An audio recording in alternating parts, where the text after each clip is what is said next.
Good morning, Philippines! Manlaylaing istorya naging agi-agi sa buhay. Pinagikanan, asin pinaglaban kan manlaylaing mga kaganapan digdi sa satuyang kinaaban. Yan, ang satuyang sarabay na aramon, tunghayan, asin hinanyugon digdi sa satuyang segment na Bumble Featured Story. Kada taon sa Setyembre 28 ang kinaaban nagsiselebrar kang internasyonal na aldaw para sa universal na pag-access sa impormasyon. Ang aldaw na ini minamarkanin sa rampang kinaaban na promesa sa pagsyerto na ang gabos, igwaning derechos na maghanap asin maghiras ng impormasyon. Ana selebrasyon na ini nagigikan sa pagtubod na ng access sa impormasyon sa susi sa pagtugdok, inpatas sa mga sosyudad, pagpapauswag kan kaaraman asin pagpapatalubo ng sustainabling pag-uswag. Ang aldaw na ini importanteng marhaya ang pagkuaning impormasyon nagtataoning kapangyarihan sa mga tao sa gabos na lugar na magibo ng mga desisyon na igwang kaaraman na panimbagon ang mga gobyerno asin lubos na makikabtang sa saindang sosyudad. Ini importanteng marhaya para sa demokrasya asin igwaning importanteng papel sa pagpapalakop ng transparency asin paglaban sa korupsyon sa paagi kan pagparikas kan dalagan kan impormasyon ang mga sosyudad makakakultibar ng kabagsikan asin inklusibo na kritikal para man sa pag-uswag. Pigsiselebrar ta ang aldaw ni inihuli sa fundamental na derechos kan tawo sa kataringkasan sa pagpahayag na kabali ang derechos na maghanap pag-ako asin magtuon ng impormasyon. Ang aldaw ni ini nagsisilbing paghiramdom asin pagpapangapudan sa paghirot ng masyerto na ang kataringkasan sa impormasyon na makukuas sa gabos na lugar. Ini nagtataw-an doon kan padagos sa pangaipuhan ni adaptar asin pakusugon na ang mga leya sa pag-access ng impormasyon tanganing masimbagan ang mga modernong angata orog na sa digital na panahon kung sa inang impormasyon niyaon sa gubos na lugar alagad ba kumpirming pantay na makukuha.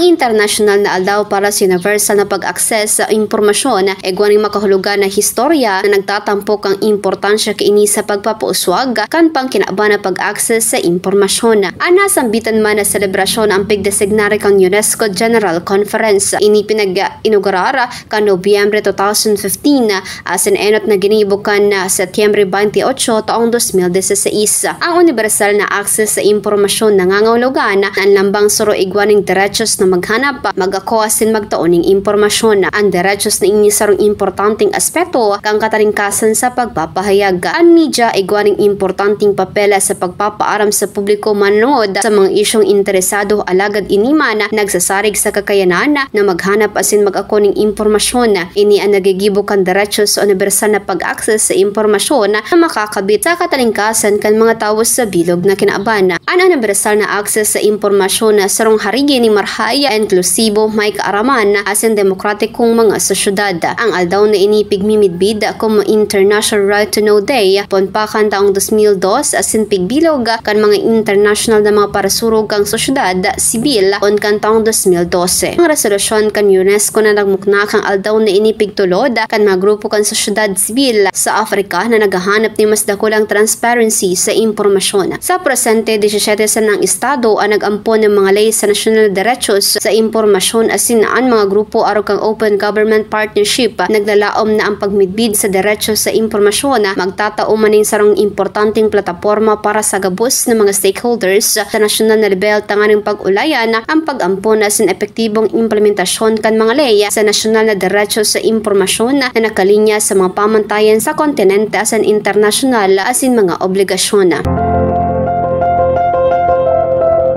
Alagad ang mga grupo kan sosyedad sibil sa Afrika sa kami sa Zimbabwe, notar na mga estado sa Zimbabwe na igwa ng mga ley sa derecho sa impormasyon igwa pa ning halawig na dalan na dapat agihan tanganing masyerto na mapakarahinindaan na pagmanihara. Ang taong 2016, ginamit kan sa Zimbabwe ang Access to Information Day tanganing kritikaron na ang mga maluyang probesyon sa transparency kan impormasyon sa Zimbabwe. Mantang ang Zimbabwe sa mga enot na nasyon sa Afrika na nag-amponin sarong ley sa pag-access sa impormasyon impormasyon sa porma kang Access to Information and Protection of Privacy Act, ang lay na pinag-uulayan ng importansya asin epekto man kaini. Ang tema para sa taong 2025 na pag-obserbar nakasentro sa importante asin napapanahon na pag-urulay, komprehensibo asin cross-border na access sa impormasyon manunungod sa kapalibutan sa sarong nagdadakol na digital na kinabana. Ang datos sa kapalibutan na minasakop kang pagbabago kang klima, polusyon, biodiversity asin mga peligro sa kalamidad, inalampas sa mga nasyonal na rendiros na nangangaipon ng kolaboratibo, transparent asin makabagong pang kinabana na paghiras ng impormasyon.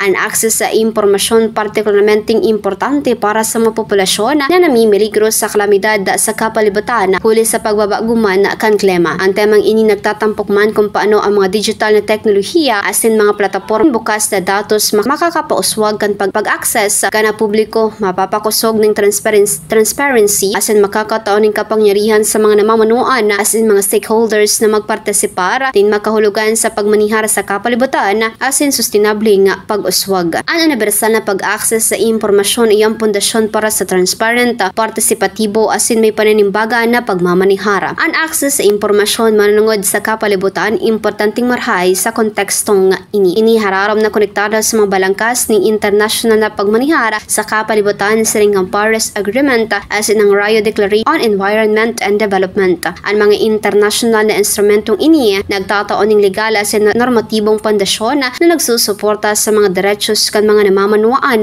na maaraman asin nagpapangyari sa mga gobyerno na suportaran ang paninimbagan sa mga polisiya sa kapalibutan. Ang UNESCO asin ang mga programa kini sa intergobyerno, ang international na programa para sa pagpapauswag ang komunikasyon asin programa sa impormasyon para sa gabos. Nagtataon ng plataporma asin balangkas para sa gabos ng mga stakeholders na magpartisipar sa international na mga diskusyon manunungod sa mga polisiya asin mga giya sa lugar ang pag-access sa impormasyon. Ang duwang programa nagtutugot man ng positibong kapalibutan para man sa pag-uswag sa paagi kan pag-ibo ng mga proyekto, duwang katuyuhan na pakasugon ang bukas na siyensya, multilingualismo, ICTs para sa mga igwang katibaadan asin mga napapabayan asin literasiya sa media asin impormasyon. Ang pantay asin universal na pag-access sa impormasyon, importanteng marhay tanganing maipalakop ang mga derechos asin dignidad, pantawo tanganing mahali ang kadukhaan asin tanganing makatugdok ng mga sosyudad ning kaarmaan na inklusibo. Ang international na aldaw para sa universal na pag-access sa impormasyon nagtutuyo na magpalakop ning kaaraman manunungod sa pangipuhan na mapalawig ang mga ley na may relasyon sa impormasyon asin sa indang actual na implementasyon. Ang pagpapahawas kan mga ley na ini nakakatabang sa pagtugdok ng mga institusyon na inklusibo na makakalaugman sa kinaban.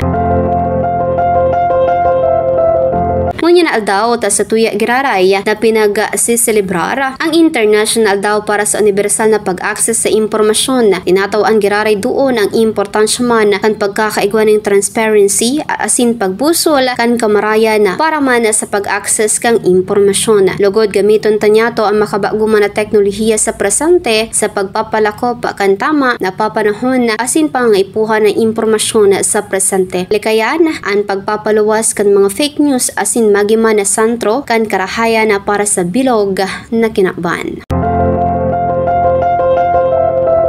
Yan na ang satuyang pagsaringoy sa ginikanan sa satuyang pigsiselebra na kaganapan nga na adaw. Liwata, mag-iribahan kita sa masunod na simana para naman sa panibagong istorya kang manlaylay mga kaganapan digdi sa satuyang kinaban. Gikan digdi sa DZNG News and Information Center, ini si Bombo Regibara. This is Bombo Radio Philippines, the #1 and most trusted source of news and information. Basta Radio.